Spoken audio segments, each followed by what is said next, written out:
Младите надежи на Академија Пандев Брера Струмица, родена генерација 2009 и 2011, изминатите 3 дена учествуваа на меѓународниот турнир Трофеа Локарно во Швајцарија, а во Македонија се враќаат со големи резултати. Со генерација 2011, Академија Пандев Брера Струмица го освои високото трето место, откако во полуфиналето загуби на пенали, но од оваа генерација Васко Христов беше прогласен за најдобар голман на турнирот.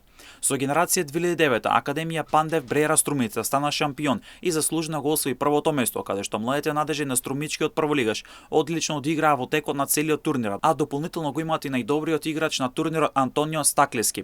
Во финалето Академија Пандев Брера Струмица со 2:0 славеше над екипата на Локарно. Одличен прием и пречек на младите фудбалери предводени од тренерот Васко Тодоров и координаторот Штипјанецот Борче Постолов во Швајцарија, каде ги пречекаа македонските семејства кои што живеат во Швајцарија и им беа подршка на младите фудбалери на Академија Пандев Брера Струмица во текот на овие 3 дена. Децата на верната публика возвратија со одлични резултати и одлично представување на Македонија во Швајцарија.